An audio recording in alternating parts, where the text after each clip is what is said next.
Hey, what's up, everybody?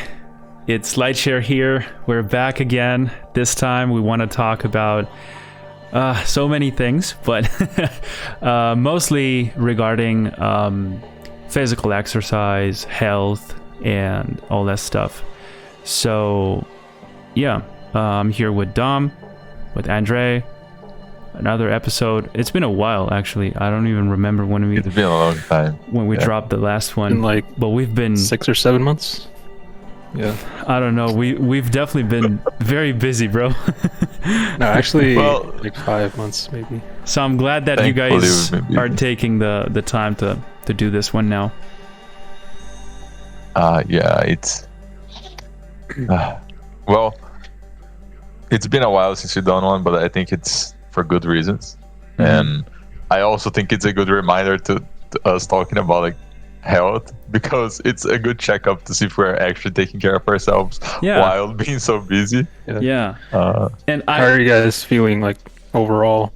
Like, good. Like, look, physical health or physical energy. Quick disclaimer: we're no health professionals or fitness professionals or coaches or anything like that. So don't take this like, all that kind of stuff, right? We're just sharing like our own experiences and opinions on this. But and if you are trying to get into that and you've never been, like, look for a professional. Like, I'm sure that all the three of us looked for advice on the matter. So it's not like we're coming up with these things out of the top of our heads, but each one is different. So like, look at what works for everyone. So you should always like make sure you're doing like your own research and stuff, and don't only trust like this source or because this guy said it. Like, make sure you can contrast that with like many other type of information. Exactly. And also, exactly. like, combine it, try things out and see if they work. Right? That's it. Just look, filter it through your own processing system, your own thought process system, whatever. Test it. There's one thing to come up with a theory, and then the practice might be exactly the opposite. So to me, that's what matters, and that's why I've always been experimenting with all these things that I came across on my own. You guys have seen my fasting posts, my physical exercise posts, like, dude, things that I didn't think I was capable of, so I just found out. On that matter, like, let's start by what do you guys like doing in terms of like your physical health? What's your exercise of choice, per se? You go first, Andre. Oh, I like the gym. Like, that's my since thing. You asked. I like lifting heavy things, or at least as heavy as I can. Compared to other people, maybe not as heavy, but compared to what I lifted yesterday, for sure it's improving. So. But where are you coming from with your whole exercise life? What have you... I never liked exercise or sports when I was a kid. I was one of those like teenagers that was like, oh, I'm the smart one, I don't need exercise is for dumb people. And then I realized that I was the dumb one. So no, it's like, when you, because here's the thing, right?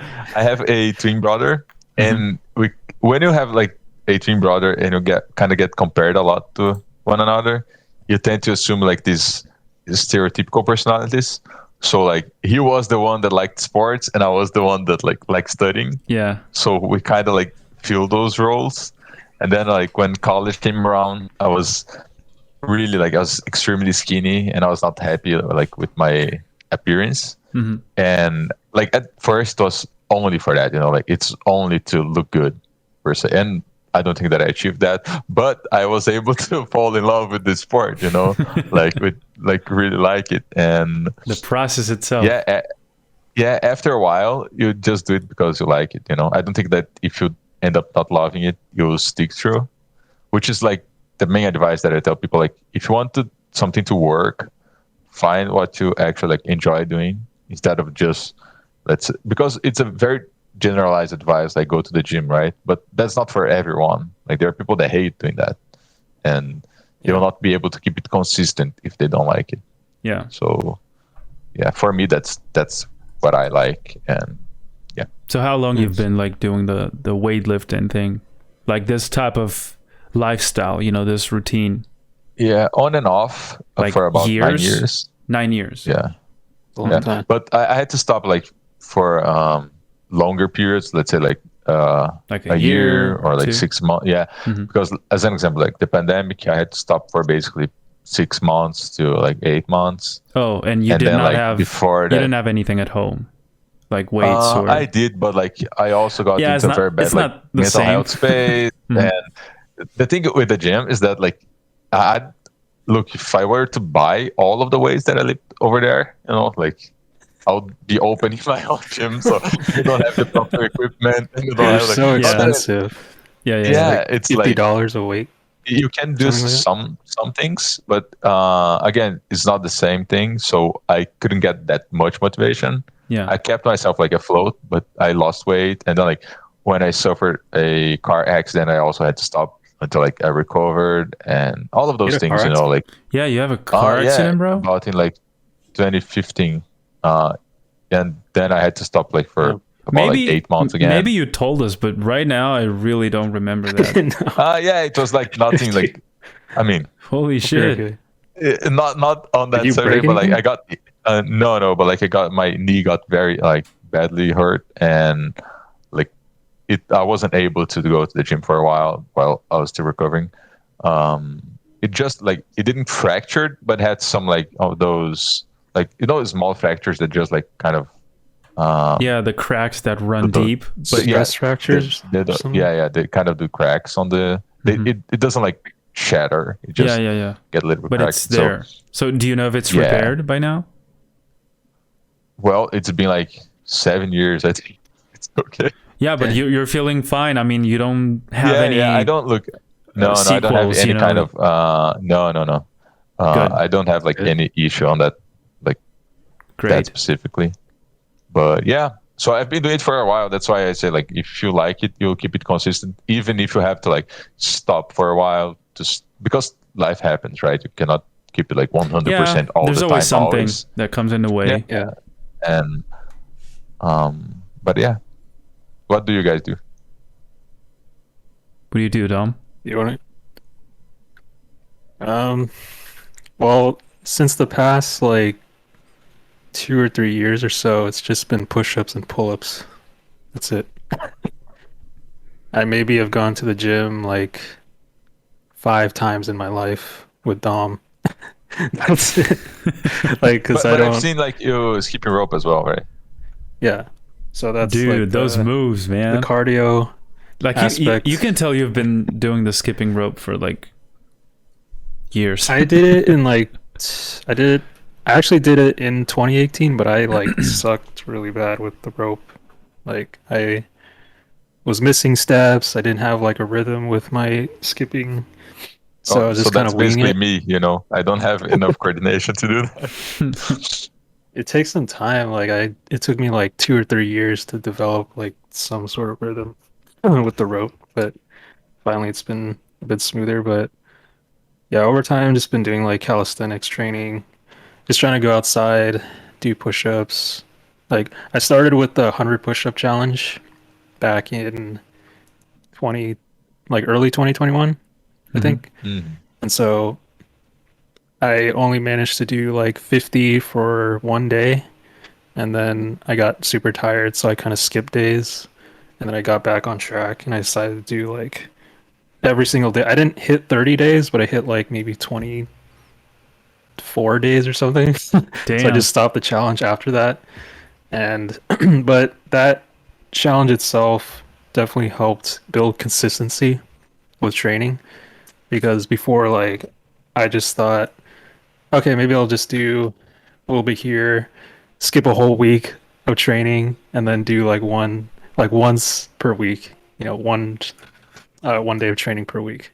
And so I didn't see any results. I was wondering, like, why am I still the same? This is supposed to be working. Like, I'm doing like push-ups once per week. So Yeah.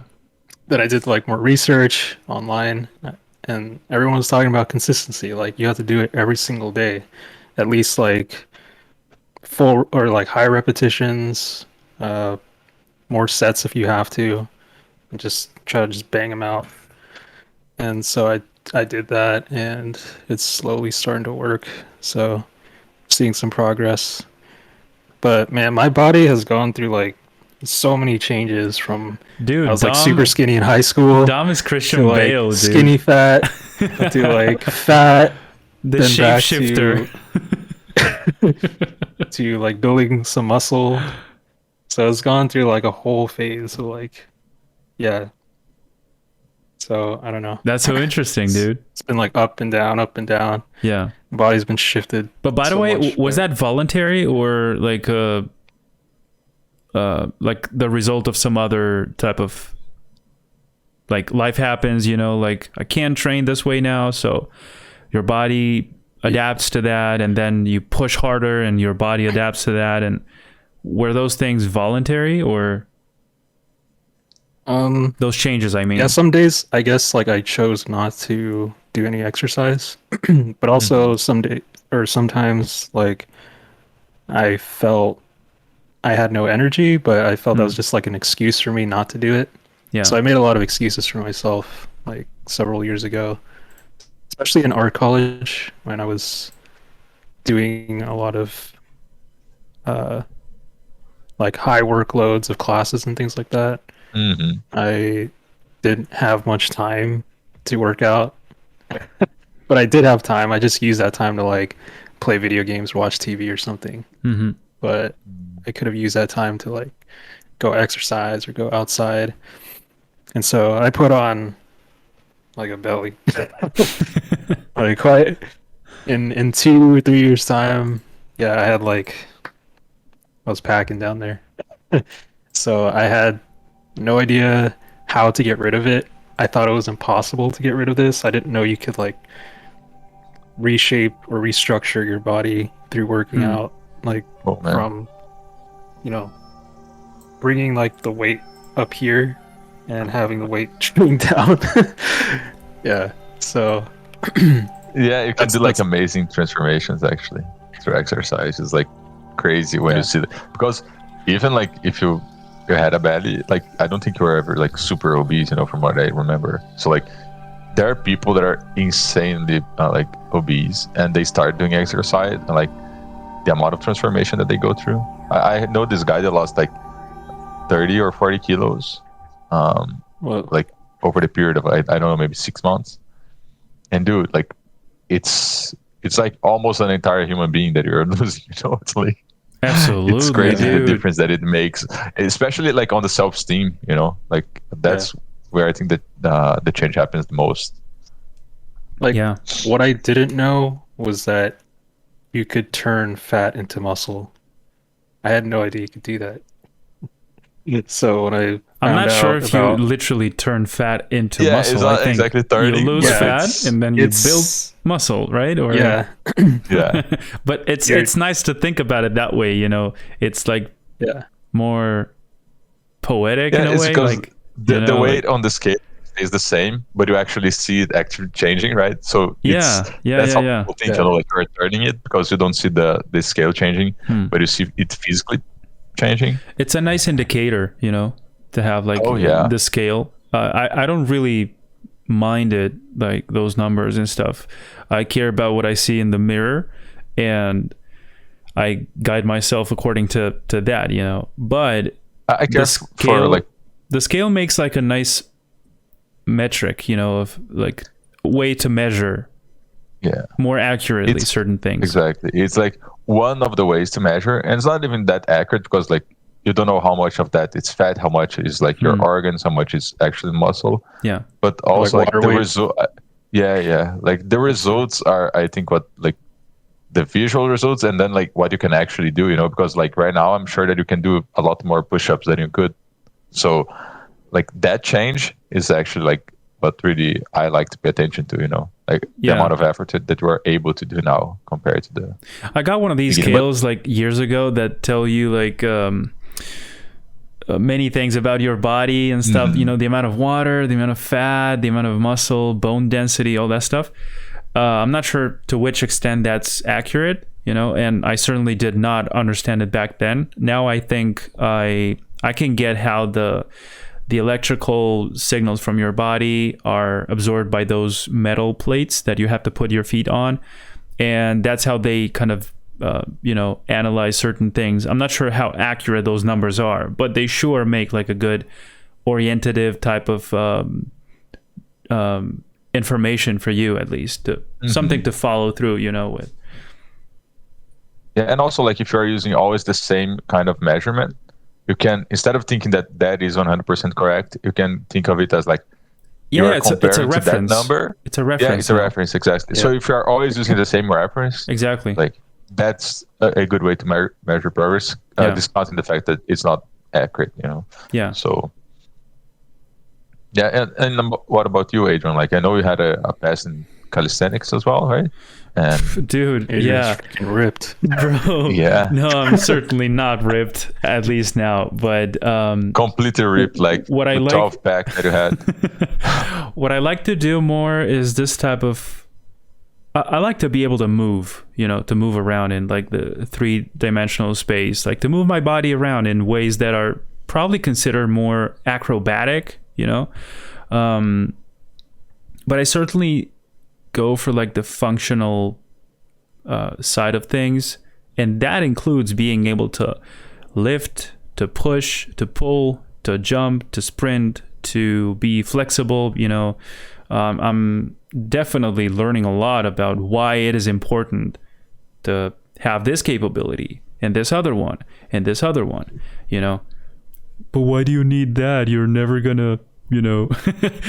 There's always those kind of arguments like, why do I need to go that fast? Why do you need to run that fast or lift that heavy?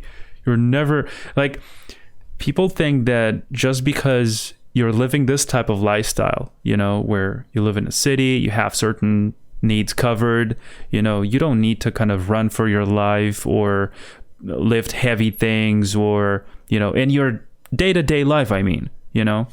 But it's also just to feel stronger too. Like, I don't know. Look, I started like when I was a kid, I would just jump around and flip around based on like the superheroes I would see on TV and stuff like that. I want to be like them, you know, and stuff like that, just like any other kid. But then through school and stuff, I remember I was once going to basketball extracurricular classes and stuff, you know, just to try stuff. But I didn't really try anything seriously until like I was like 15. You know, when I started to get into martial arts. And although capoeira is not really considered like a martial art.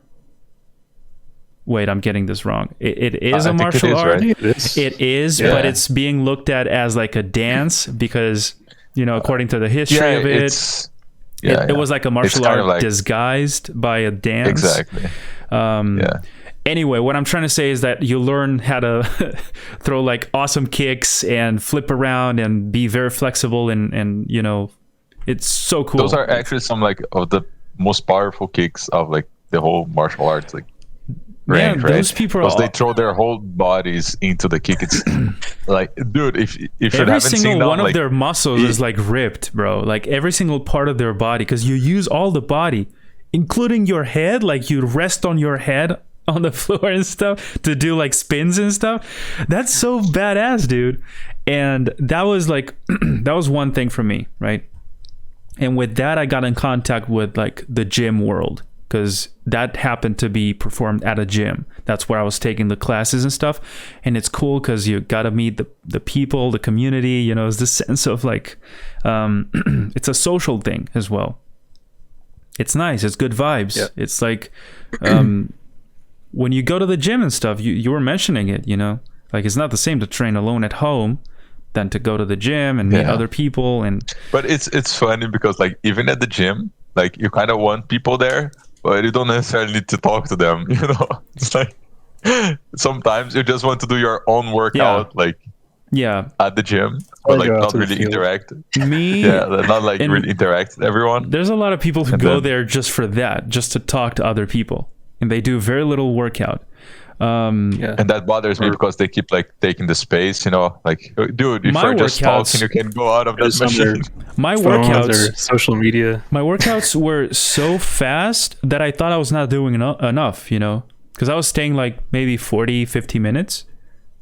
And Yeah, but that's that's a plenty. regular That's workout. plenty. And then I Yeah. thought, oh, this is not 2 hours like usual, you know, like, because sometimes if you go with friends and stuff, and if you meet other people there, you always talk between sets, and you get cold again. You need to warm up again, and it feels different. And Yeah, it kind of depends on like on the goal, right? Because like if you're Yeah. doing strength training, Yeah. like the resting periods like are usually longer and as Yeah. they should be. So like then a workout can actually last a long time. But if you're doing like the regular 1 to 2 minutes like rest or whatever, it's Yeah. usually like 40 minutes to 50. It's the most common thing, right? yeah, But Yeah. people do go there to like socialize as well, you know. And well, it makes sense because like if you're there, you obviously have a common interest, right? And then you start Sure. like asking for help, and maybe you're trying to do something that you like a big lift that you never did. yeah. And But we know I'm not talking about that. I'm talking about like really stretching the conversation, you know. That's where well, you know my get thoughts on lost. that, right? So But yeah, So, dude, yeah. Go ahead. I was gonna ask you guys, like, how do you think exercise affects art, or like affects art making in general? Or do you guys think that all designers and creators should exercise?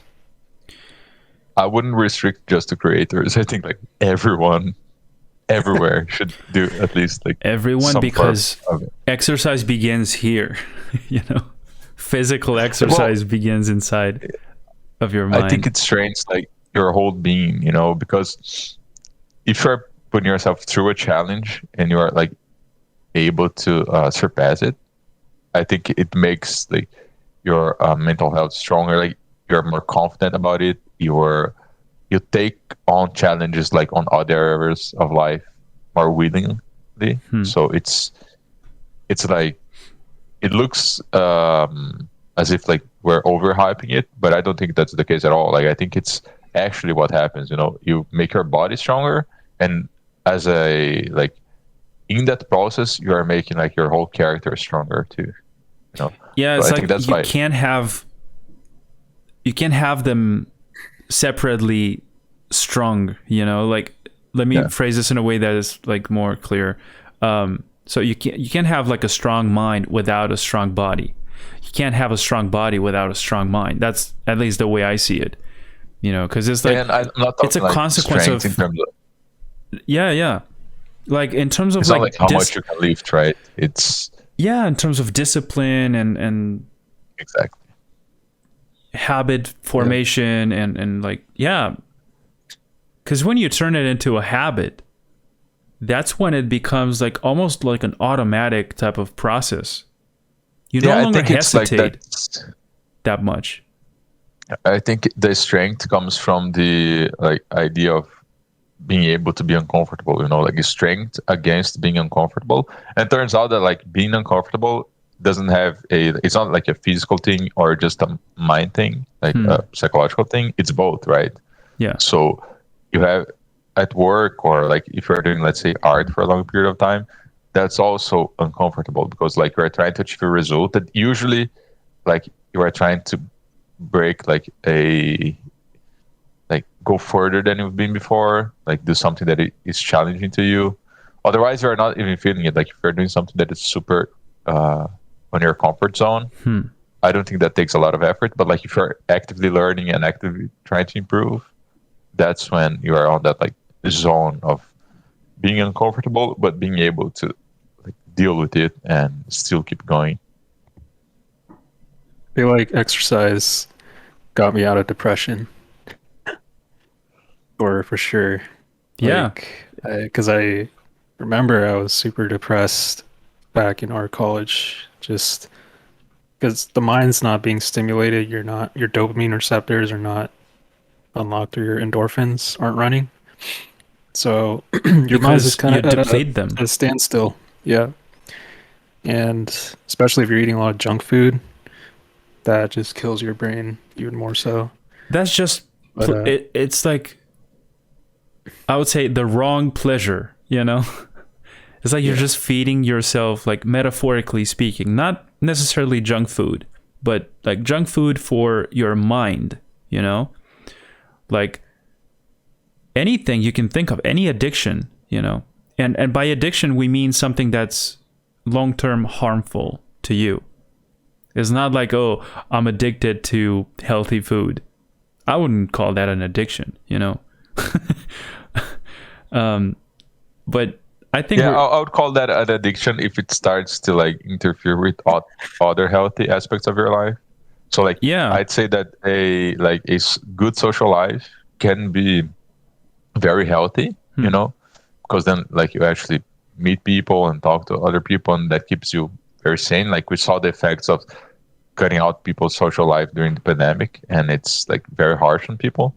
So if like your healthy eating habits like start to interfere a lot with that kind of thing, you know, like, oh, I'll not go out because they don't have exactly what I eat all the time. Yeah. Or, like I think that starts to become like an addiction. I would say that like the workaround on that, because I know that some people take that very, very seriously. And I would say that don't leave other things out, you know, because like you think that this is healthy, right? I think healthy would be the overall.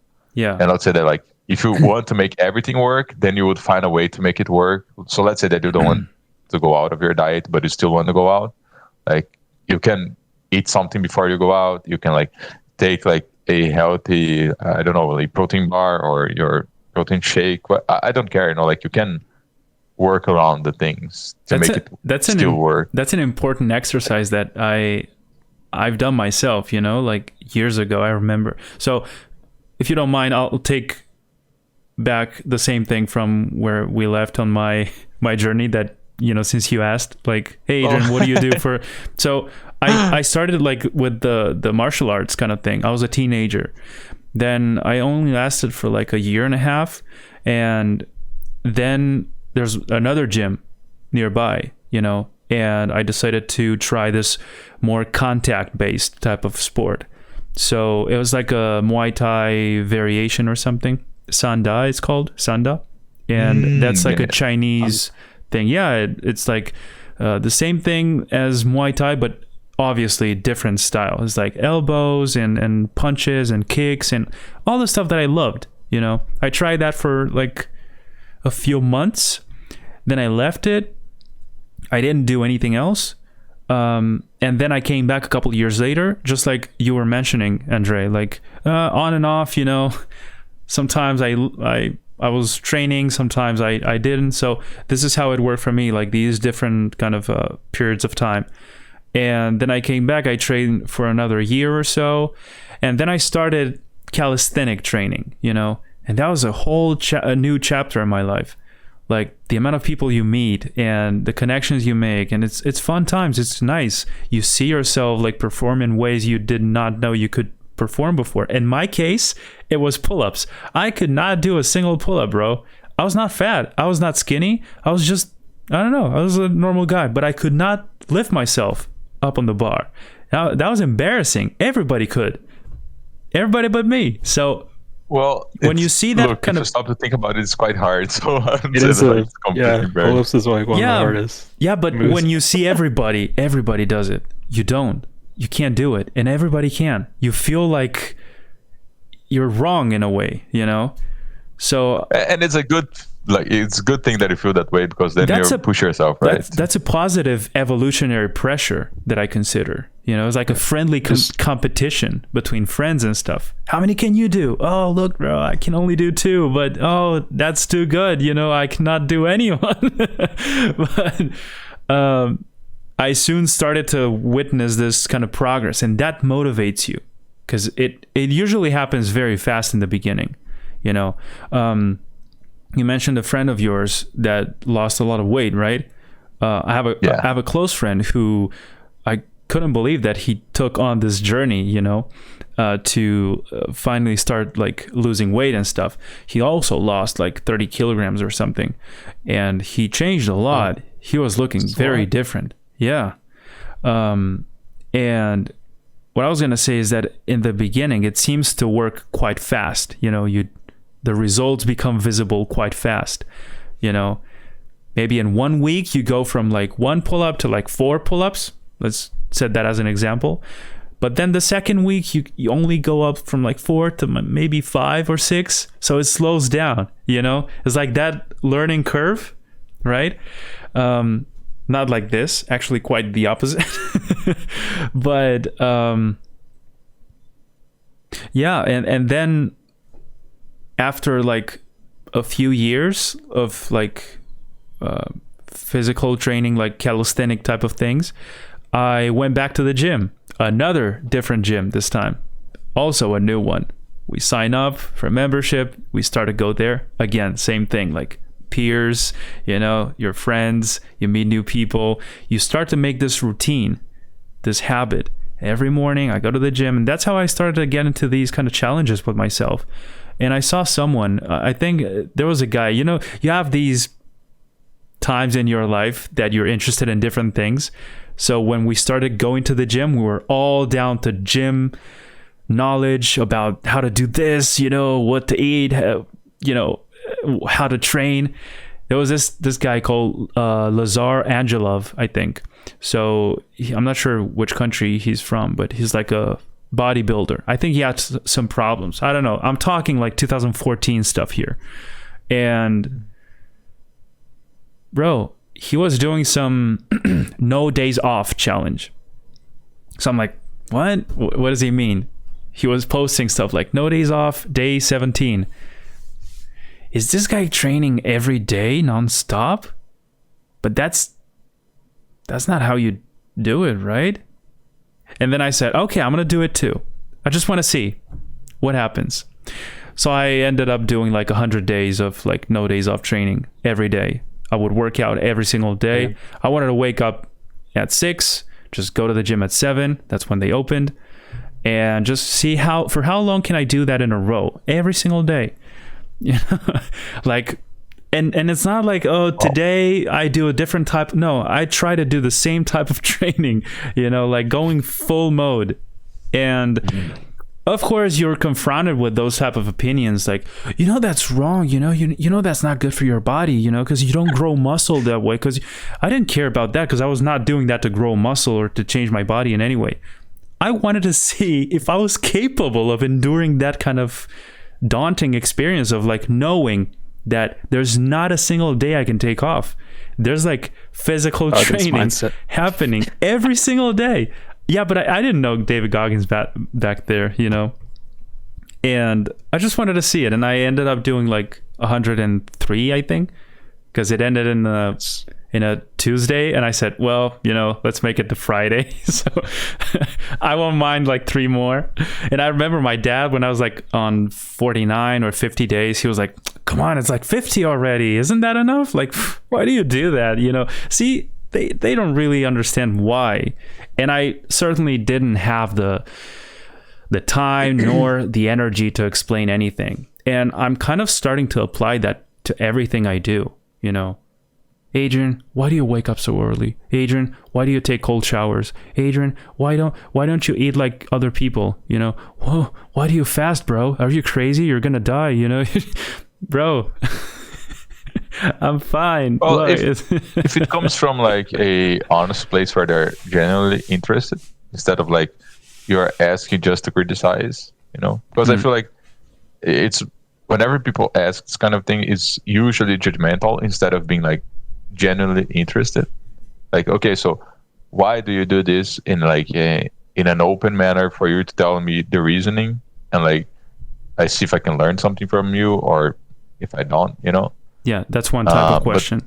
And then, that's one type of question. But then you have the question that is like, what your dad just said, you know, like, oh, isn't 50 enough? Like, yeah, which is way more like stupid. I feel these types of statements are just made to kind of hinder you in a way, because I feel that people, because like a lot of times when I was first starting my workouts, my mom, she would always say, like, I think you're getting a little too skinny there. Like, you should kind of eat more. You know, like sometimes my parents would say, they don't mean it like out of spite or anything, but it was kind of just weird, like hearing that, like, oh, really? Yeah, things like, But but you're last already time you said I okay. was like Your bigger. body's okay. So, yeah, it's like, It seems like people don't like the change too, like if you change yeah, your eating habits, like that will impact people. They'll be surprised too, and they'll be like, oh, but you used to eat this like when you were a teenager, and like Yeah. you look yeah. at them like, yeah, but I'm not anymore. Thank you. It's like Yeah. I changed, and Think- so Oh should you. shit, your camera is like People- doing weird stuff, bro. Or is it just me? Oh no, it's doing weird stuff. Andreas' camera is Mine? It's getting gone. pixelated. Yeah. But it's like just it's restarted like a re- short GIF, It's an animation. Like It's, it's the Matrix. looks like you. Okay, it's back. It's back. It's Andreas, back. so it's the You were Matrix. having a seizure or something. It was like Dude, I cannot wait to see that on the video. it's all right. Well, it's been a while since I did a joke, so like my camera decided to do it for me. But yeah, dude, I've definitely had those kind of comments, like, why do you even do this? You're already fine, And I'm like, well, because People, I want to see myself better. I think I can do better. people don't want to see What do you you better. mean better? No, not They want everybody. you to stay the same. I'm gonna say something. I think we fear what we cannot comprehend or understand, and I think that's sometimes where most of these opinions come from. From other people. But why do you do that? Why would you do that to yourself? Why would you put yourself through such suffering for no reason? That's just their I'm not assumption. sure if it's fear, like because then you are assuming that like the reason why they criticize is fear.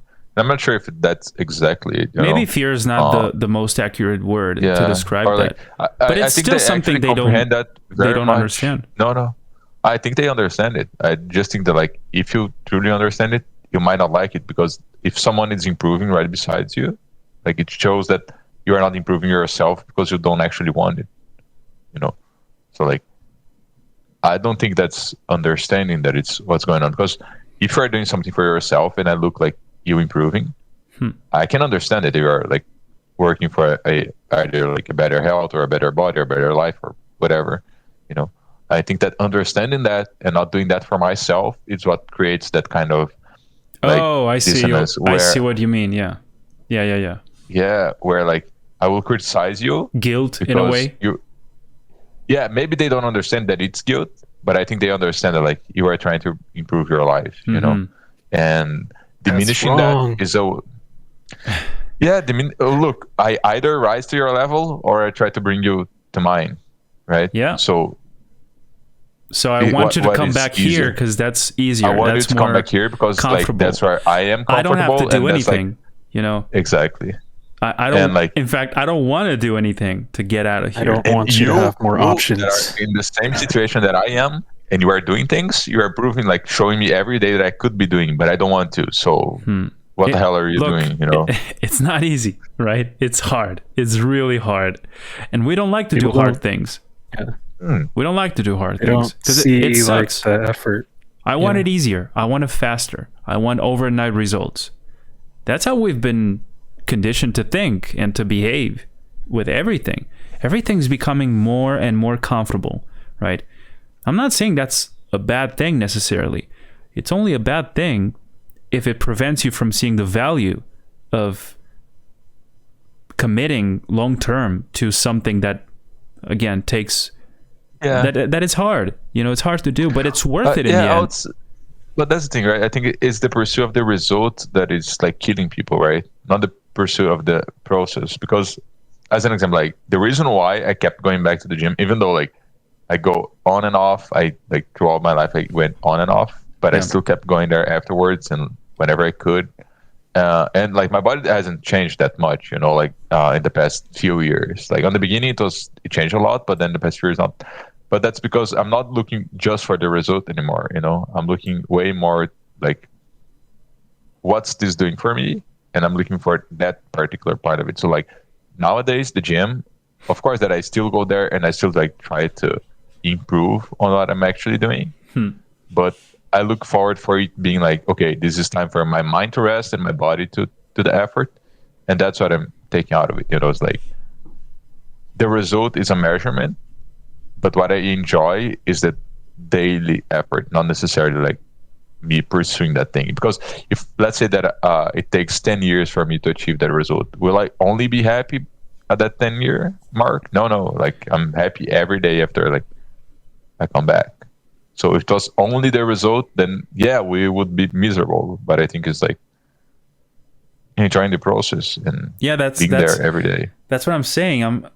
Look, in my case, I feel like I have a really, really difficult time with keeping up with long-term commitment to certain things that I want to improve, certain things that demand that kind of long-term commitment, those things that you can't change overnight, So I'm finding myself having this really hard time with committing to those kind of things. And whenever I do end up getting into like a nice momentum and pattern of like sequential type of behavior, that I can do every day or every week or have how long whatever I say, I set myself up to commit to that. I feel like more encouraged. I motivate myself by just seeing myself in that process that you mentioned. I encourage myself even more to keep going. And this is something that I'm not sure if it's called like this, but in my case, I just called it like that for me. It's like the don't break the chain method, So imagine like each day you build like this new, what do you call that in English? Like these things on chains. What are chains made of? Each individual piece, Well, anyway, each day, each time you enlarge that. Put another one. Yeah, you put another one. And if one day you fail, that's where the chain ends, And you got that far, bro. You're going to really mess it up now? You're having a really bad day. Are you really going to skip it now? Hell no. Do it hard when it's hard to do it. That was my mentality back then. It still is nowadays. But well, I like it and I don't like it. I don't like that thought at the same time because like I like because of the idea of like, yeah, even if it's hard, you should do it. Mm-hmm. But I don't like because it creates this huge pressure of like, if you fail once, you fail like everything that you did was thrown away. And that's not like the case at all, Yeah, because it's still there. The progress is still there. Exactly. Your body doesn't get deleted. Yeah, exactly. So like if you cannot go like for one day, and then like I wouldn't throw all the chain out over that.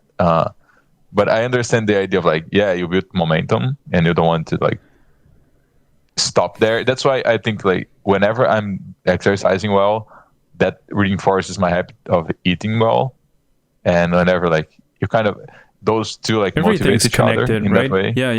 Yeah. So if you stop one of them, the other one kind of starts to feel I like don't know about you guys, but I don't get as much motivated like to eat better if I don't exercise better, because I don't feel like as hungry and I don't feel like as motivated to do it. It's as if like you lost the purpose itself.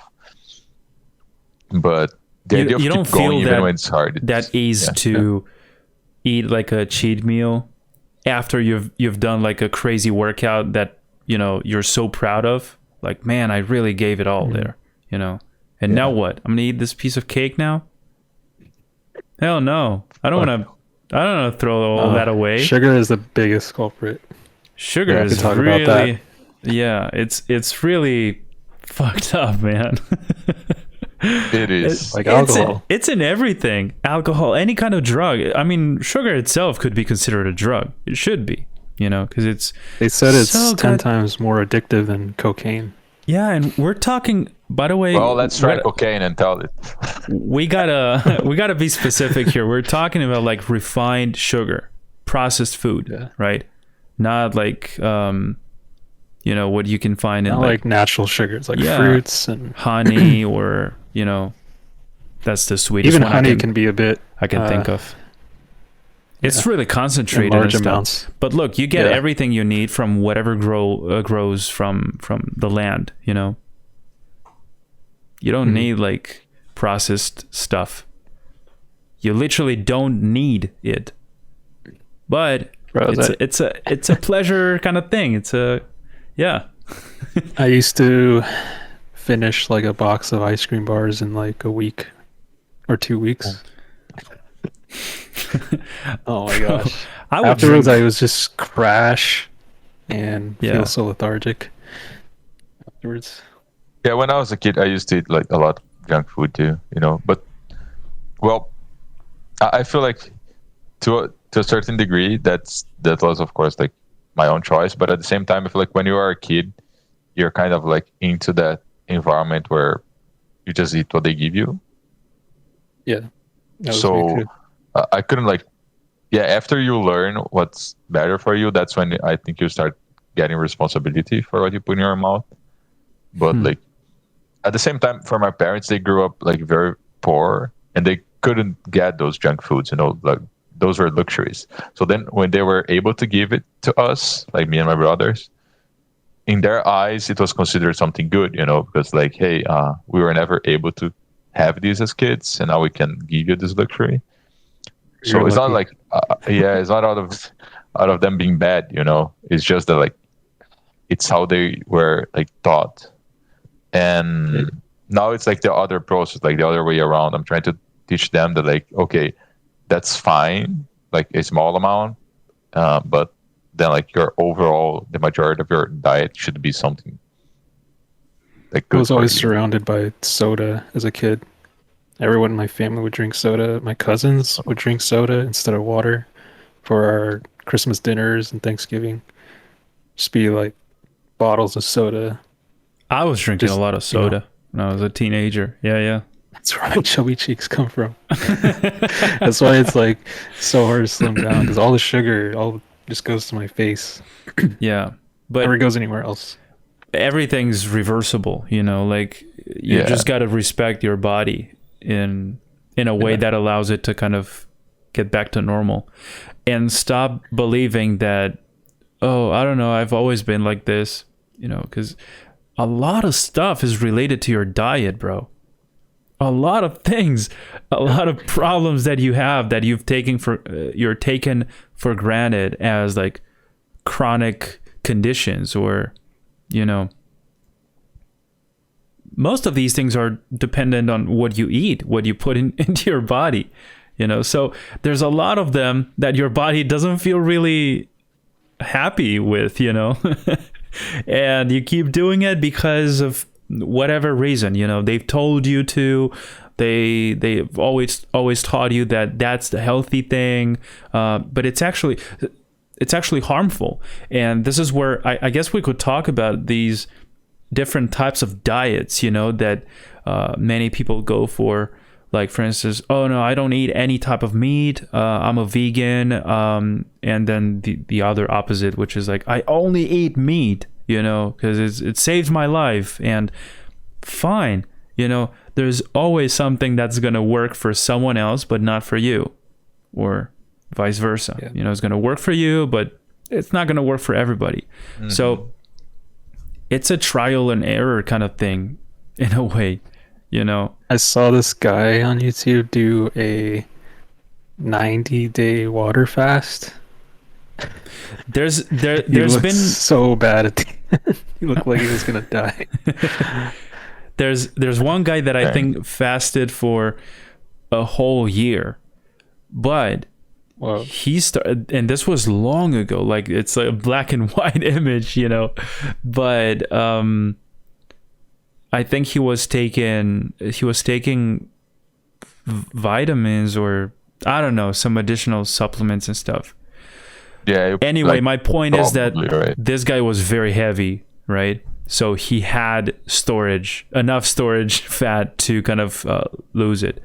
But I'm discovering, because I'm trying to educate myself on the matter, and the way I do this is exactly as we described at the very beginning, like just looking at this information, tracing back where this comes from, who wrote that, who said that, who's that guy or that girl, what do they know about this, and then another one, and then compare it to this one, and then another one, and then you end up with like 10, 20, 30, 100 kind of sources, and this doesn't happen overnight. This maybe runs down like through the whole span of like years until you get to this realization that, oh, that thing 6 years ago, it clicks now.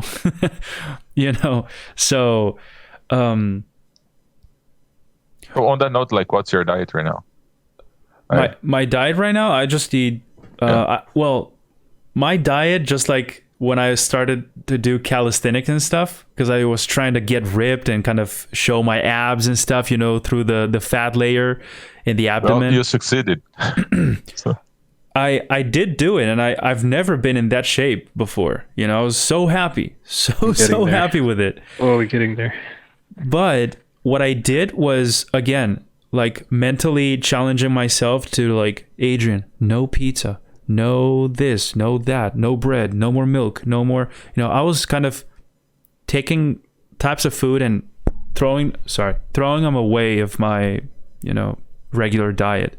So instead of like choosing what to eat, I was choosing what not to eat, and I would eat everything else. It's a lot of discipline, though. Ideally speaking, like more veggies, more salads, Mm-hmm. And it was hard, man. I remember one day, because my dad, he bakes stuff sometimes, really delicious stuff, including bread and some sweet stuff. And sometimes he makes like pizza and homemade pizza, everything homemade, right? So one day my cousin was coming here to pick me up and go train. And my dad was like, yo, come have some pizza. And he was like, holy shit, Adrian, this is delicious. You got to try it. Your dad made it. And I'm like, yeah, I know. He's like, dude, nothing's going to happen if you eat one slice of pizza, dude. And I'm like, yeah, but I just prefer not to, because I know what happens. And this is where I'm going back to the don't break the chain kind of thing. In my case, that's a devastating loss, because it just opens a crack in this bone that is like fractured, It's not entirely there, but I know that since we skipped it today, now we don't feel so bad if we skip it again tomorrow or the day after or the next week. And that's how I start to lose that kind of discipline. This is what works for me, okay? This is my particular example. Yeah, but because the reason why I have I don't like that as much is because I think it also takes discipline to know when to rest, and it also takes discipline to be able to have like a cheat meal. Because here's the thing, right? If you are, one of the sports that I like a lot is bodybuilding, right? And in bodybuilding, if you don't have a cheat meal, you are actually like hurting yourself, because you are supposed to break the chain, right? In order for your body to like break something called homeostasis, I think it's called. Like your body tends to adapt to whatever thing that you are doing. That's right? Whatever it is that you're doing. That's what I've heard. You have to break that from time to time to make it like be capable of like keep improving. Your body gets used to it, and then it stops working. It exactly. starts growing so at the same pace. So you have to kind of stimulate it with something else. Yeah, and that doesn't mean like breaking it. Let's say like eating junk food for a whole day, But that's the main thing. That's how most people think about it. It must be junk food. That's a cheat meal. No, like, look, man. That's what most people think. A hamburger, or like, a sandwich. I'm gonna get a hamburger today. Yeah, dude, it's great. Look, if you're getting from like not one of those like fast food places that just do like everything is pre-made and it's all like industrialized and stuff. Like if you're, let's say, a local house that does like that buys the meat and does the like hamburger in house and everything's like kind of from the same place, what's the difference between like eating the meat in that shape and then eating it like in a plate? There's no difference. Like it's I get what you say. The other one. What you could also I hope just you understand what I said too. What I meant is Yeah, that yeah. Look, a cheat meal is usually like widely accepted as like an ice cream or like a pizza of some sort, some fast food type of look, thing. it can be, like it can be, but doesn't necessarily need But it to should be. it shouldn't be. It shouldn't be because of I what try to what stay it away from contains. ice cream You know? from now. No, look, if let's say that like you love ice cream, right? Mm-hmm. Let's say that's something that you were addicted to before, and now like you lost weight and you don't eat that on your daily basis anymore.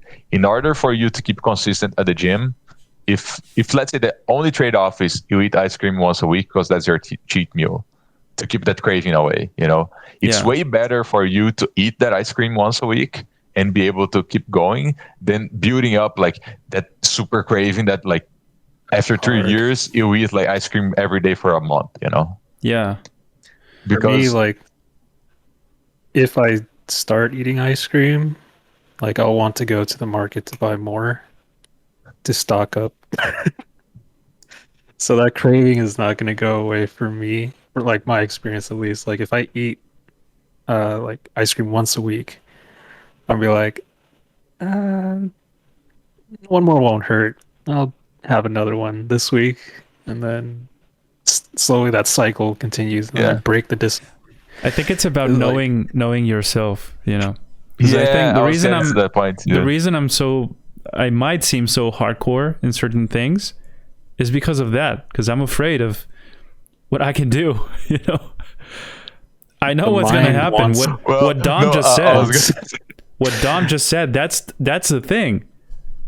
I have one more excuse to kind of cheat again, yeah, like no, I left because I wouldn't call that hardcore. I would say like if one shot makes you stop, like going forward, I don't say if that's hardcore. If that's just like not being able to take a hit, So that's like Like, what yeah. what I found funny. But I understand what you mean. Like it's knowing yourself and knowing like what can break you and what like cannot Yeah. break you.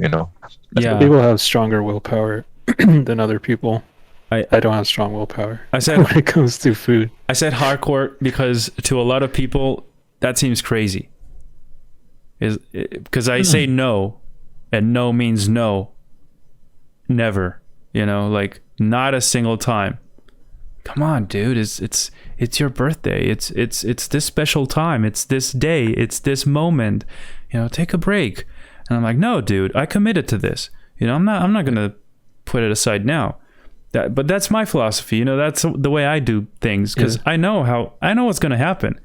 If I say okay, let's stop now for today, I know what's gonna happen later. And it's happened your actually environment recently. influences you. When you're thinking greatly. of that, like Yeah. it ends up that your goal it's more like not breaking the chain, It's then very the strict. progress. Yeah. So okay, the reason why I'm like harping on this point that much is because sometimes in order to make progress, you need to sacrifice the idea that you cannot like go out of that habit. Mm-hmm. So as an example, let's say that like you are not hurt. I was thinking of like an injury, but that's not the best example possible. Why not? I had one. Look, But flexibility. it's not for a good instance. example because it's something outside of your like willpower. I'm trying to think of okay. Let's say that in order for you to make some progress, you need to break that chain, Mm-hmm. right? So that like you can continue building it like afterwards. So as an example, right? If you like, I will use bodybuilding because it's the sport that I like follow the most. So usually, 99.9% of the guys that do that competitively, they take steroids, right? And what steroids do, they like one of the things that they do is they help your muscles recover faster, right? So if you are using them, you have less the need of like rest days. But if you're doing that without any use of steroids, it's very beneficial if you want to have the optimum growth to rest like once or twice a week. It depends on like the routine that you're following. But like, would you consider those days like breaking the chain as well? Because it seems to me that like it's so black and white, like so like 100% or Wait a second. 0%. Wait a second, because you're I think your breaking voice up. is breaking up. Yeah. Your internet is doing some haha funny stuff. He's doing it again.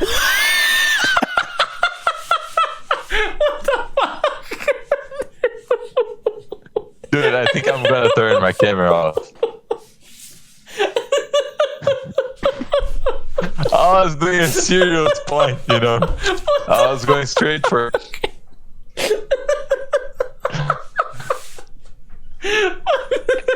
Is it? Bro. Oh my god, dude. He can't stop. I can't look away. He just blacked out. Oh, dude. That was Is it better now? it. There you go. No, dude. It was the best thing that ever happened on this podcast. We're gonna make like a YouTube short out of that or LightShare something. outtakes. Yeah. Yeah, sorry, dude. You were looping. It's all right. You were looping in a very funny way. I'll show you later. Yeah, you were talking about the steroids and how that breaks the chain, or how if I would consider that to. Yeah, would you? Can you repeat the thing again? Okay. I don't like where the audio was cut off, but okay.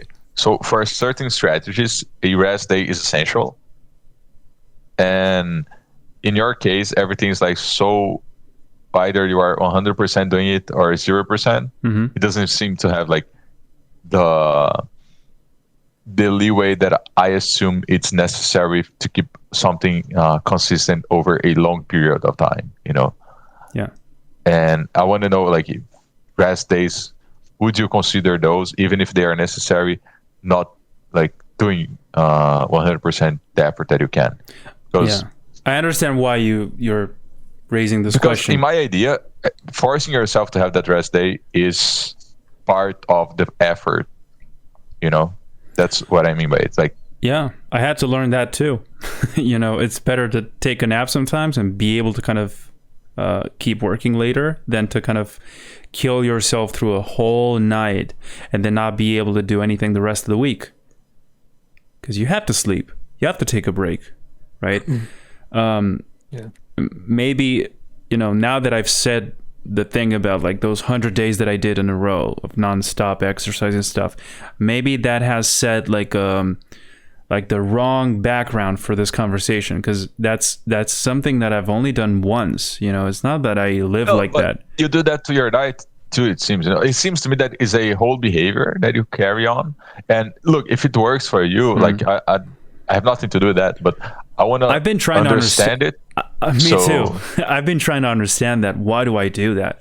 And one of the conclusions that I came up with was that I think I'm, rather than a marathon runner, I'm like a sprinter.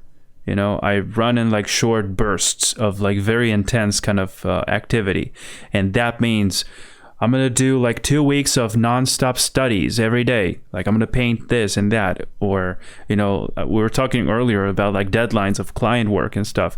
Like I was telling you, Andrea, I become like way more focused when like time is about to expire, you know, like when we're getting closer to the deadline. That's when I'm most productive. No matter how long I may have, you know, like, Adrian, this is for like 2 weeks from now, 2 months from now. You would think, fine, then I'm gonna, you know, how should I say this? Like, split the time into like bite-sized type of steps, you know, that I can actually take one at a time and be consistent with it. That's the word that I'm having a lot of trouble with, being consistent, because I seem to do like a lot of something now and then break, you know, and then boom again and then break. And these breaks are long. But then what I do in that, think that this you don't have strategy, to like kill yourself over. yeah, don't you like, think that like work- 100% or not What? strategy is what's like, I'm not gonna kill myself, bro. Have you ever thought of killing yourself? And That's not what I heard, but okay. What was the He said like question? you don't have to kill yourself. Oh, okay. Yeah, I know. I know, and that's why I'm Uh, learning to kind of this balance thing. That there's a lot more than that to life and yeah, to like for everything. working out, especially sometimes I'll only do 20 push-ups in the whole day. And the next day I'll just do 20, and the next day 20, next day 20. So it's not like I'm just doing 100 at once in a full day and then taking like like a really long break and then Yeah, doing another 100 2 weeks later or something like that. yeah. So it's these little there's like that quote that says, small actions I think I or small choices I think I, become I could just simply actions. not live with the fact that I said I was going to do something and then I'm not doing it. And that's not okay. That makes me feel awful. And now I'm learning to say, you know what? That's fine. Because Well, I can take it from there the next week and just keep one going. doesn't exclude the other. Like instead of saying that you will do this one thing, you can say that you will be consistent instead of trying to say that. Look, because I don't know, I might be like overanalyzing or overthinking it, but it seems that a lot of it's like the mindset that you carry like it's kind of being a hindrance instead of helping you. Like if you have such a strong willpower, you should use it instead of setting like a unrealistic goal that will make it inconsistent. Yeah. Set the goal that will force you to be consistent. So like because that's the same thing that I always talk with you about Heavenurium, right? Yeah. Heavenurium is like a huge task, right? It's like a huge goal. But it's a like overarching theme of how you act. Yeah. And just now that like we are talking about sports, that I'm noticing that look, this pattern happens a lot, right? And I'm sure that each of us has their own patterns. Like my pattern, it's maybe I take it too slow. So like the bigger steps are yeah, it extends onto other areas of life. And exactly. And yeah, just trying to figure out like, okay, why does it work that way for him, like on sprints, and like why my marathons take so long? Because sometimes what I need is to learn how to sprint, and maybe the proper way to manage all of this, it's like run at the marathon pace, saving your breath up a little bit for when you need those short sprints, but you'll never like stop running, right? Yeah.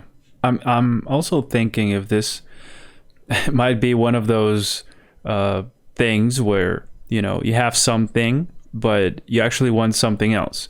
Like curly hair want straight hair, and blue eyes want brown eyes, and stuff like that. That, look, if you're like a marathon guy, metaphorically speaking, in this type of conversation, you want to learn how to be a sprinter, which is something you're not, right? But now I'm wondering, is that really a thing? That you are that way? You're a slow learner, a slow paced kind of. Is that a thing where I think you could be anything? I think you'll learn that, like being that way. Anything so you can learn teacher, any other way. Yeah. So I'm thinking maybe this comes from some sort of insecurity type of background, like, some idealized type of version of myself that I want to be like this, not like the way I am right now.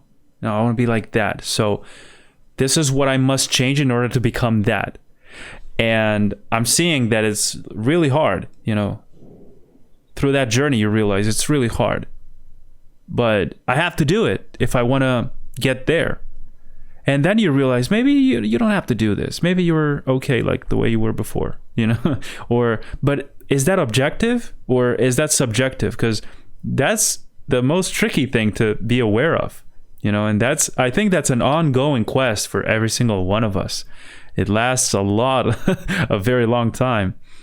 And I don't know, but I really see what you mean with the thing where it spills onto like many other areas of. And look, it's not like a criticism. Let me like make it clear. I'm just trying to actually understand, because it's very, very different from how I behave, and I see the positive effects of that in your life, and I also see some effects that I consider to not be as positive. So it's Yeah, like that's fine, bro. I'm not taking it as like a judgment or I know criticism. that you're not, but like, people might think that I'm a dick because I'm like no digging deep into it. In fact, look, I've had those kind of reactions, from either friends or family. The same thing we were talking about before. Like, I don't get it. Why do you do this? Like, can't you just like be like everybody? But maybe they don't know what you have inside. What you're actually dealing with. It's like a personal challenge kind of thing. It's like, I don't have time to explain. I'm gonna show you, later. You'll see where this is going. And then when they see the results, then they go like, oh, now I see. Or they go like, that's bullshit. Like, you didn't need to do that, or I don't know. I think over time, the people that are like not with you in your decisions, they tend to like fade away from your life, because they start being like this like negative presence that you slowly like push away, right? So it's a natural as an example, thing. You don't necessarily push it away. You're just attracted to other stuff, and just naturally. Yeah, you naturally like go apart, right? Because I still have friends that like they still party the same way that we did like 10 years ago, and like at the time that was a like cool thing to do, but then like that's how they live right now, and in my eyes, like that was not what I wanted from my life, So like when you stop to think, is this like what you want? And then you just say like, people ask, oh, can't you be just like everyone else? And I think like the answer is no, I cannot. Like, yeah, why would I appreciate it, but why would anyone try to be like someone else instead of themselves, right? Because when you're younger, and I'm talking like teenage years, like that's when the first sense of the tribalism is starting to kind of show, and you want to belong to a certain group, you want to fit in. As you fit in, you want to beginning. Yeah, you do what they do so they can accept you. And that's my story with like parties and alcohol and all that stuff. I hated all that shit. I never ever enjoyed it. But, it's nice because this way they don't see me as a strange guy anymore. I'm not the guy that didn't drink any alcohol anymore. Now I'm just another one of that whole ocean, I'm no different I think anymore. to try to, and I hated it. I disliked the taste of alcohol. I only drank because probably, the sensation that the effects in your body, that you get from it. You get your awareness affected in a way that, you start to say like, oh, this makes this whole disgusting scene like more pleasing, in a way. Because if you don't like being there, but there's something that eases out that kind of feeling, then you're gonna try to repeat it. It was a bit different, that kind of time of my life and that experience, because I think like for most people, they go through that period of like you're being pressured to be like in the social environment and everything. And to me, it was more like I really wanted, but I was like too shy, and alcohol was the way through my own like what's called yeah like, to be more getting through that own barrier, extroverted, right? So I really enjoyed the social aspect, and then later on you just learn that like alcohol was just like a cheat code, to get through it. And then when you learn that you don't need a cheat code anymore, that's like way easier. But I was preventing myself from doing things that I wanted because like it's dangerous for people who don't know when to stop, look, man, if you're aware of that, a lot of times like fine. That went too far, it's not like it was now I drink, now I don't. It's not that how it worked. And I still enjoy like some social like drinking, but it's been a long time since I got like drunk or anything like that. And yeah, maybe like it's more, again, I feel like we keep coming back to knowing yourself, How did we 'cause, like, get to the if you are drinking sure, thing? I I don't what? know how did we get to this drinking thing? Because you said you don't like the pressure of the social aspect, and then Oh, people right. having to drink and all Right. that. Yeah, thank you. And like I think it's coming back to the like knowing yourself, because like in your case, you knew you didn't like that kind of like Yeah. environment, or the kind of like, Plus, it's like the first Exactly. time you're discovering something, you know. I yeah, was and you're discovering trying to this fit thing in of and all that. going out, clubbing, parties, getting to meet more people. It's like the high school years, right? And first steps into like trying things like alcohol and stuff like that. I actually never ever tried Coming of age. any type of any other substance. And my dad was so surprised. You never smoke? Same. You never smoke? Oh, no. Uh, I mean, you can try it, There's nothing wrong with it. I'm like, Try it. no. Try a little. No. I So never smoked like pot or anything like that. no, but it's But interesting because now I'm realizing what you meant earlier. Like this pattern keeps repeating the more I track my life back in time. The no, I said no, never, never. People that. think you're weird when you say no to them. never. No, seriously, yeah. Like no, Yeah. dude, I'm not gonna taste anything like that. I'm not gonna try it. Same thing at the gym. You know, Yeah, my and friends, look, bro, my friends were like, dude, it's just a shake, And I'm like, no, I just want to eat meat, and eat Call you a party vegetables and eat. pooper. Yeah, like the whole, what do they call that? The gym shakes, the protein shakes and stuff protein like. shakes. Yeah, the powder kind of stuff. I never wanted that. I never wanted to taste it. And I didn't ever wanted to try that. So my friends were like, dude, it's okay. It's just food, but it's like, Aren't you like curious about those things? Because I'm on the opposite end. Like I want to try everything at least once, like even look, of course that preferably in a safe environment where you know what you're doing. Like, but even some drugs, I would love to try them out, just to try them out and to see what it is, like to feel it and to be there, because yeah, I'm on the other side of the spectrum. I cannot like, yeah, I'm extremely curious about those things, because how would you know things, and yeah, I never tried them, just to be like clear. I never smoked pot or anything. I only smoked like regular but like cigarettes, psychedelics and all that kind of stuff. Yeah, I would love to try psychedelics to like understand them and get like a first-hand experience, because I cannot like fathom the idea of going through this life and like this world is amazing. There's so much to see and to try. Like, why wouldn't you? And it's funny to see someone that is like as creative as you are, and also like being what seems to be very conservative in that kind of thing, because I think you praise a lot the like nature and like things being what's it called? Yeah, it's like it's without any kind of modifications, like as any kind of interaction or purity. influence. I think it's which is kind of hypocritical to assume as well, because it's like I'm not like isolated from everything. I drink water and eat food and all that stuff. That's like interacting with. Right? It's not like my body is entirely isolated from everything else. I still need to stay in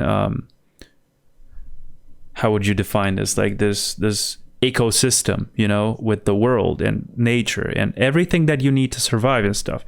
The thing is that I seem to be very reluctant to anything that I consider unnecessary for me to keep going with what I want to down my path,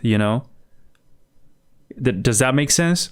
So that means in my case, no chemical. It makes sense, but no chemical. I have a question for you. Yeah.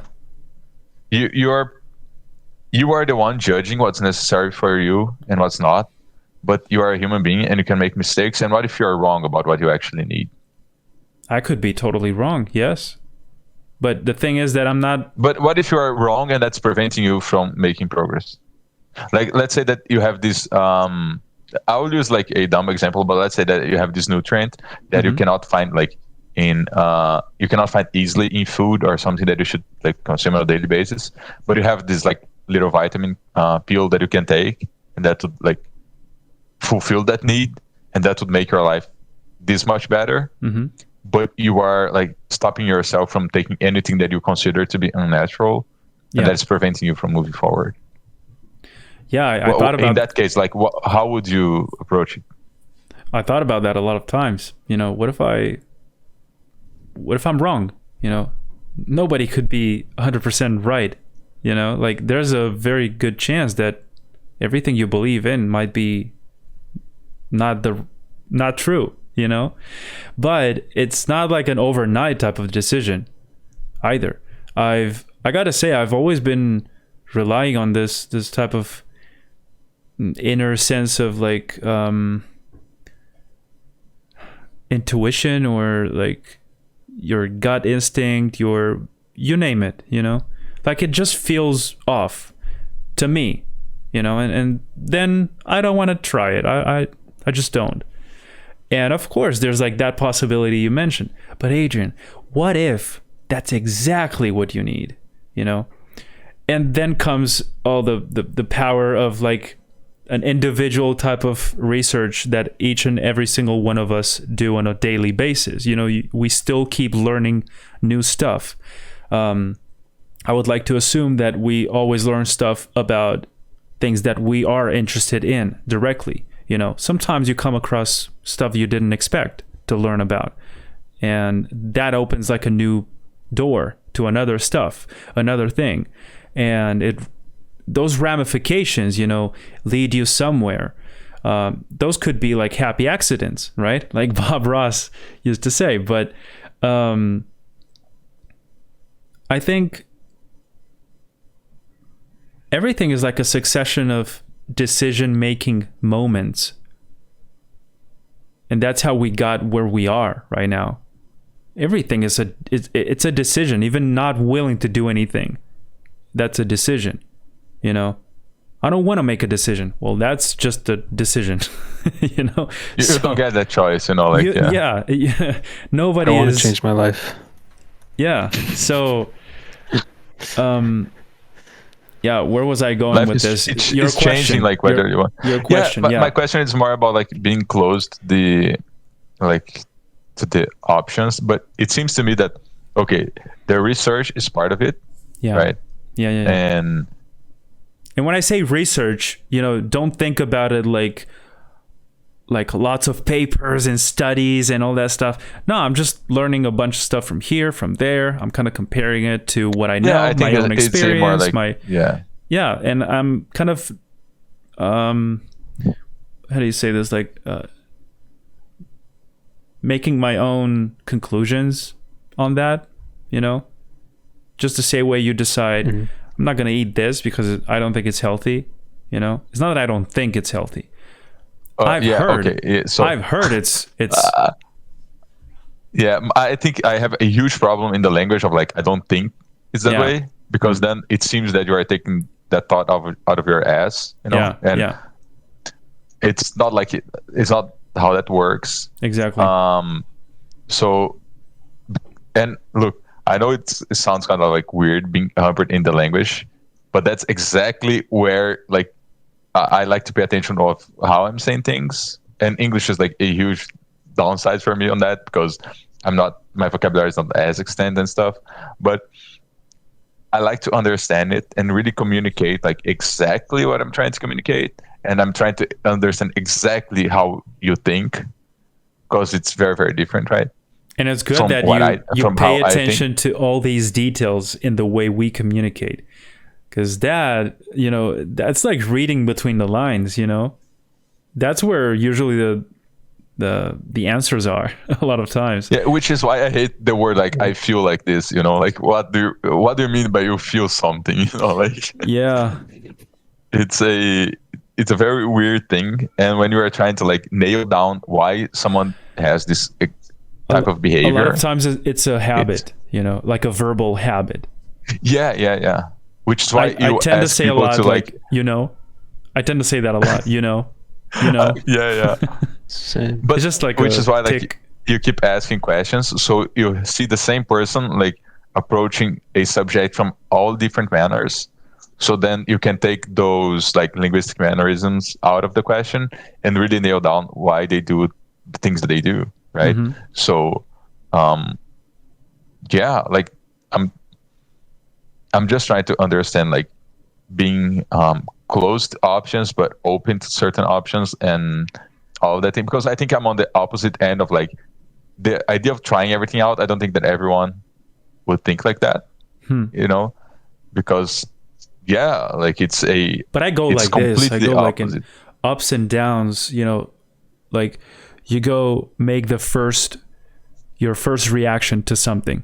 That pill that you just offered, I would say no, you know, because that's how I've usually been behaving so far, right?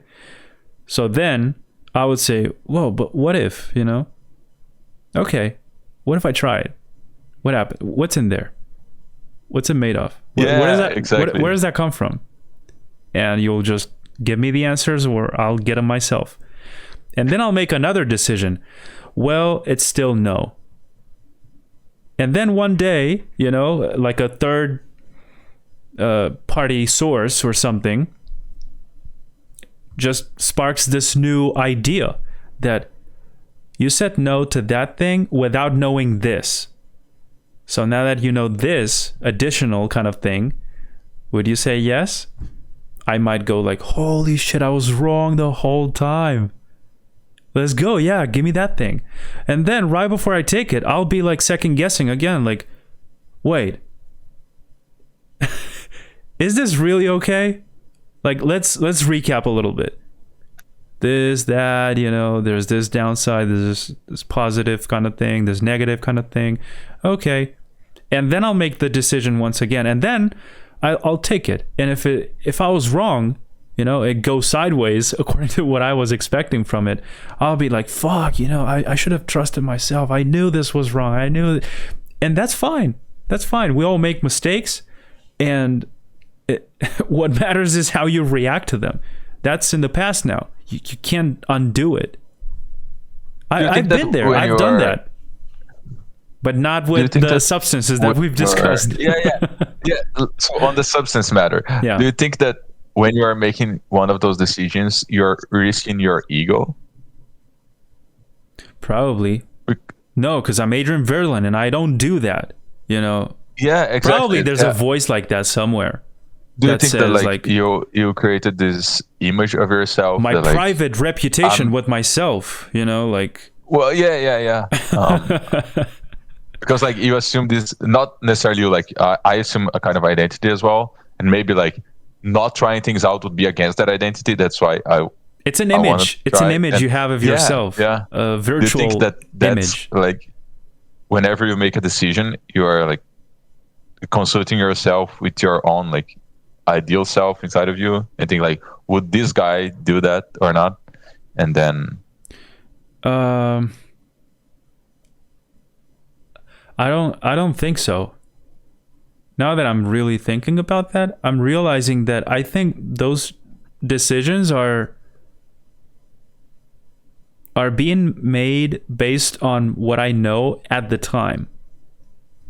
And that's pretty much it. So maybe the alcohol thing, you know, despite seeing many people around me having any trouble with it or the clear effects that some other friends were like going sideways with it and losing control and stuff, and I would be like, holy shit, I don't want that here. I just think there's probably some things that shouldn't be tried if you don't want to, you know.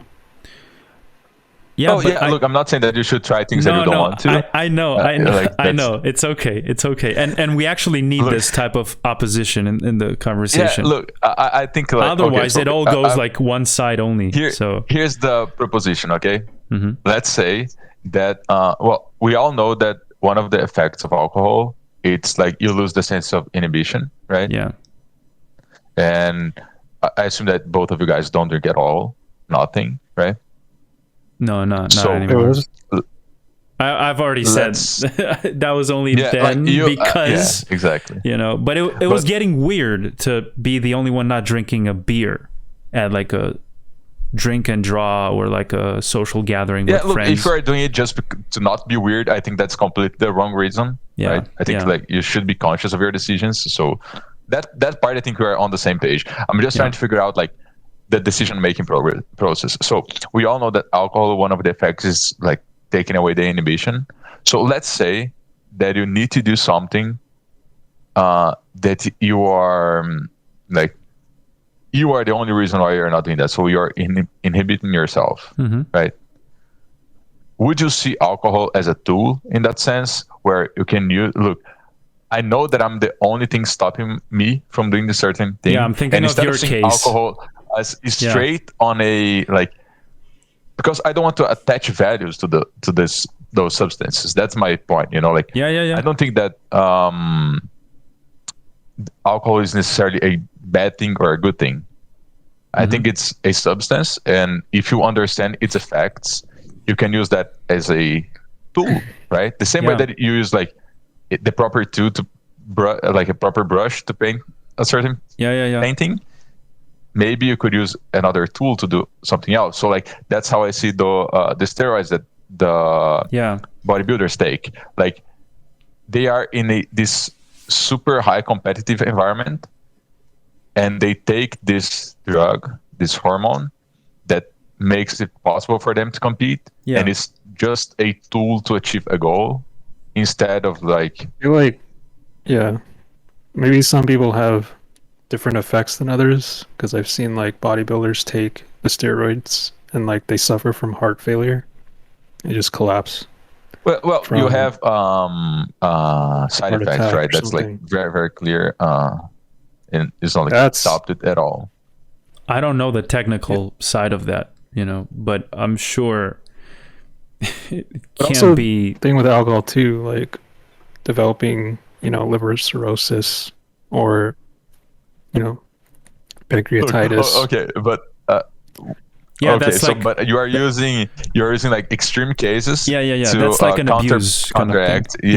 So I think that in the steroids case, like they all have counter effects and side effects, but like usually the people know that, and like they're taking at their own risk, right? So I'm not saying like you should go full ballistic on any of these, but can you see them as just tools to achieve a goal? Like, and then on the case of specifically the steroids, like they're risking their health towards a goal, right? Because it's very clear that if you take them, you're putting your health at risk. Yeah. But at the same time, like if you sit your whole day painting, you're also putting your health at risk. Maybe not to the same degree, but why would it be okay for them to risk their health? But like why would it be okay for us to risk our health with the habits that we develop, but not okay for them just because they're using another substance? You see what I mean? Like, yeah, I think, I'm not sure. The way I see it is they're using a tool to achieve a goal, and that tool ends up harming their health, right? But they achieve their goal. What I see is like the goal is not to use the substance, which is something that like the addicted person, I think, would the substance is like a tool to achieve the goal. Yeah, exactly. In so your the substance case, is not the goal. You use the substance to achieve the goal, right? And it was like it's not like an abuse type of thing. It's like not an extensive use of the tool. You're not like getting it to the extreme. You just got your goal and then you're done.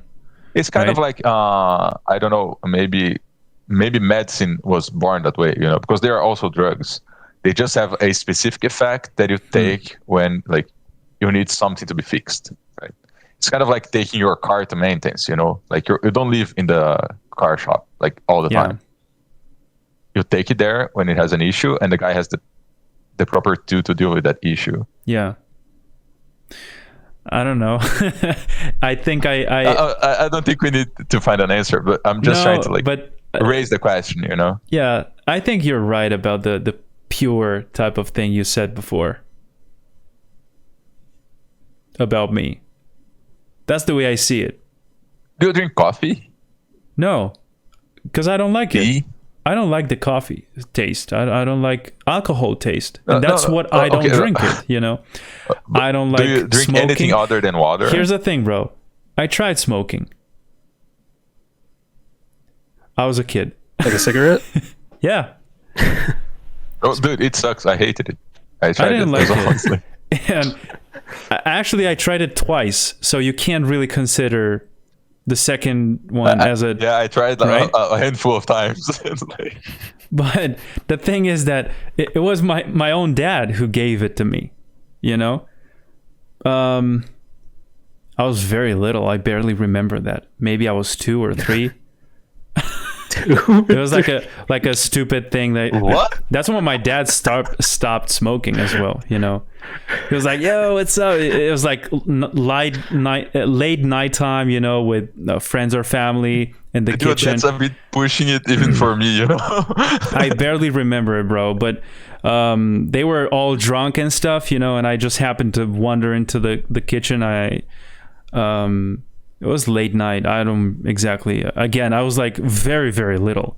He picked me up and, you know, he put his cigarette in my mouth and I was like coughing and stuff. Not like forcing me or anything, just like a fun thing, you know, like, yo, look at this. And Dude, it was a stupid drunken behavior. Let's be honest. very, yeah. Not malicious, but like, yeah, not something you should absolutely do. That's why not, your environment. Not responsible at all. Okay.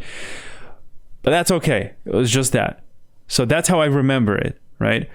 Then, like about when I was 9 or 10, I say, "Dad, what are you doing? You don't smoke no more."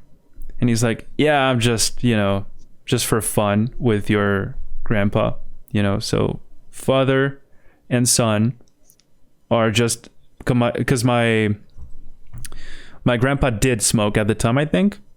And my dad, just to kind of be a part of it, he said like, "Okay, let's have this conversation, both of us smoking and stuff."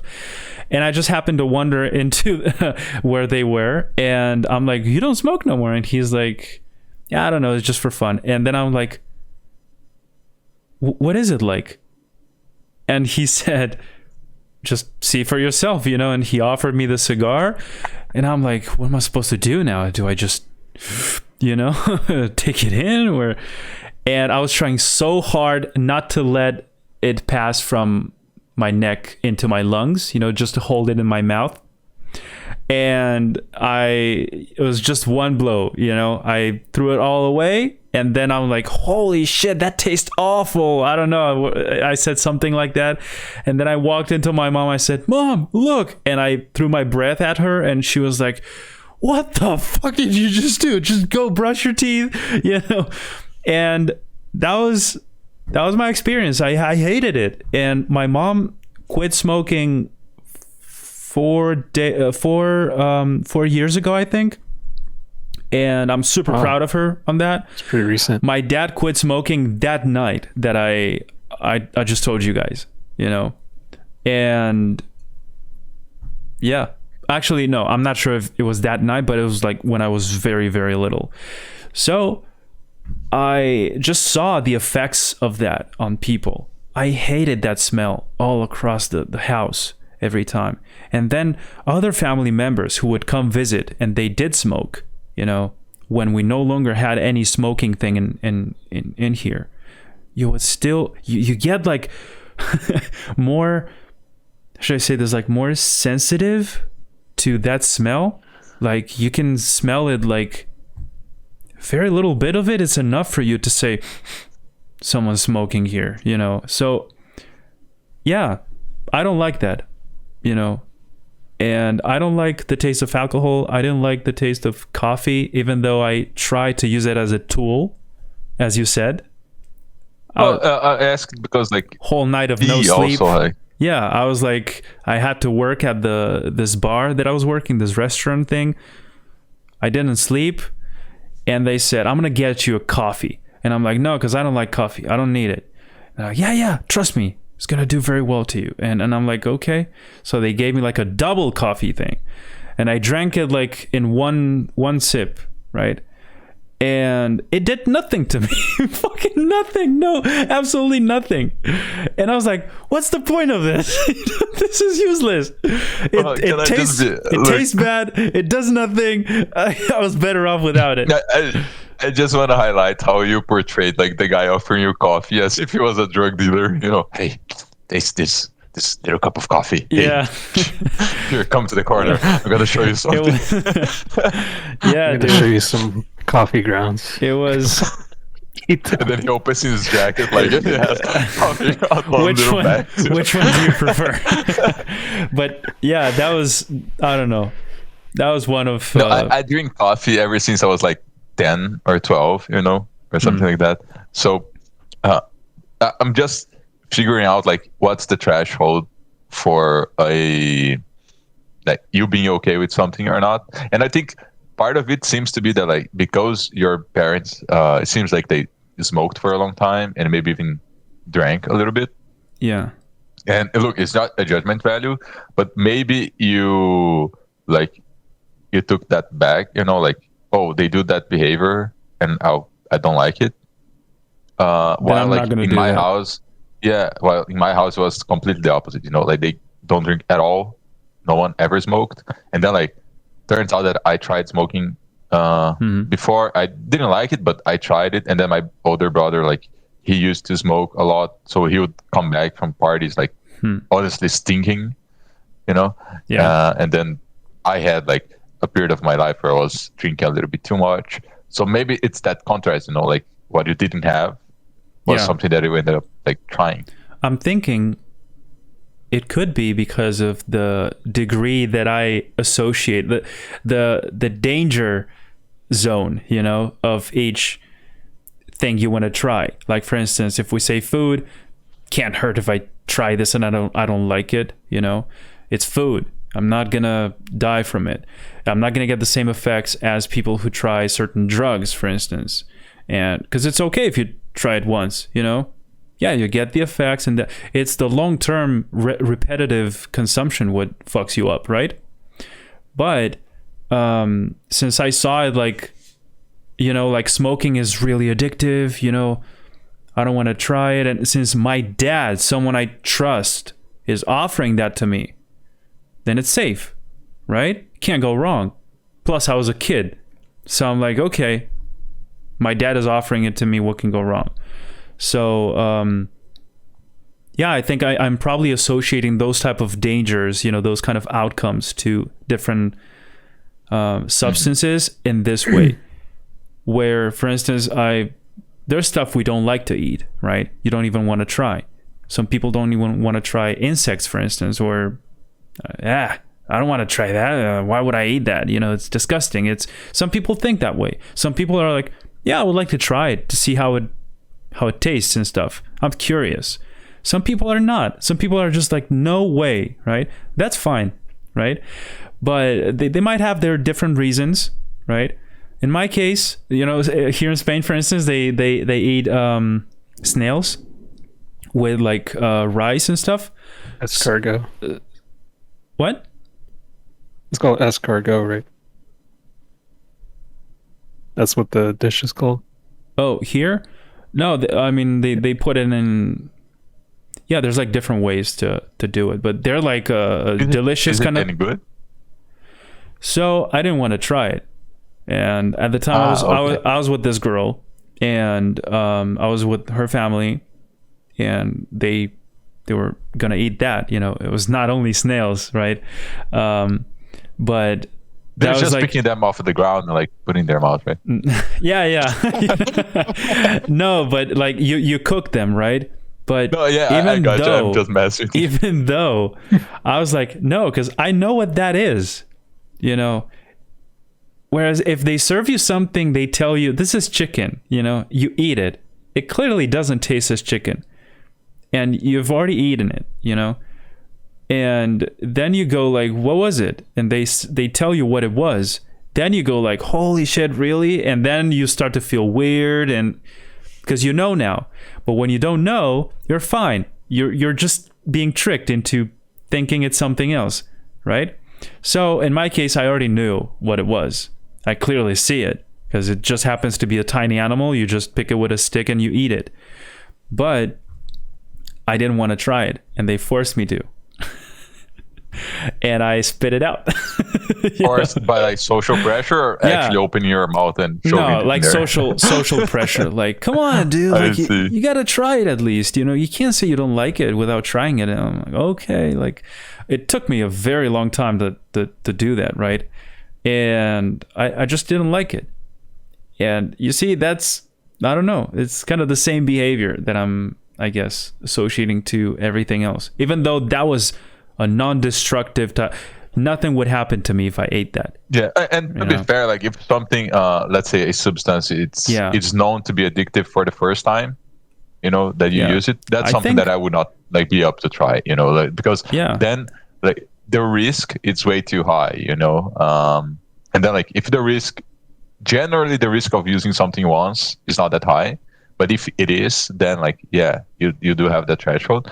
But I'm liking to understand how you behave, because it's not, I thought it would be just towards something that is considered like unnatural, but it seems that it's overall like trying like things that you consider to be strange or different, or there's nail thing, right? It's also something that I would be completely fine with trying, even if I don't like it, And then foods that I don't like, I like to try them out like every once in a while, just to check if I still don't like it, It's like even if like my experience was bad with something, like let's say, I would like to, it's time to try again. And then, it reminds me of these irrational fears that many people have about, like, I don't know, I'm crazy scared of cockroaches, for instance, or I'm crazy scared of like mice, even though if you taking like the comparison of the size of you and the size of that tiny little thing, why are you scared of that? It's like so much smaller than you. It can't do any harm to you. But it's this thing where they just, I just don't want that thing near me. That's it. The same way some people go like, I don't want to taste this or try that, or it's probably some prejudgment, prejudices, or whatever you say that like. You guys know I've never been what? I've never been stung by a bee in my whole life. Oh really? I was stung by one here in the neck. Holy crap. In my throat, I mean, right there. I stepped in one, like when I was a very little kid, and it stung me, and then I was stung in the face, I think, when I was a baby, like right on the cheek. Bro, they always choose the most the most delicate areas, bro. And like once in high school, eye, the mouth. I don't know how it ended up in my hand, Yeah. So when I was putting the hand in my pocket, like I think it got scared and stung me. And not a fun experience. Yeah, definitely not. but I was gonna say something about the. This went very far from the fitness thing. Holy shit! It went into like. But it was fun. It was. We're also talking we're talking about diet too, so I guess that kind of ties in. Well, I think it all ties back to the like what's being healthy for each of us. Right? Yeah. And what's like taking care of yourself. Look, like sense. I'm sure there's like an objective truth to that, to what's healthy, what's not healthy, and then there's like subjective things for each, because of the conditions, of each of us. Yeah. But I'm sure there's like an objective, like a standard type of. I would say that like humans as a creature have this generalized kind of like guidelines, and then each specific. We're not made to sit down all day like this and to eat, processed food, and to sleep only, to sleep very late in the night and then wake very late in the morning, or. I think we can all agree on that. But then there's like degrees of gray area where it's like, okay, then how late should I go to bed? How early should I go to bed? How much should I eat of this and that, and how frequently? And how much should I work out? How long should I run? How frequently should I go for a run? those are other questions that I think we could have addressed that during this, but we got too caught up with the other stuff that I also like a lot. Maybe we can do another episode where like we actually talk about not only our approach to health, but what we actually do and how we test these things out in ourselves, right? Yeah. The actual practicality of it instead of just the ideal ways that we see. Because I think this part right here went very much into how we think overall about our health and our bodies. But we said nothing about what we do. Yeah, like we just started by like, this is what we do now and where we came from. But then nothing else. I'm sorry, like part of it was me trying to figure out like your behavior. So maybe I should contain myself to the theme of more.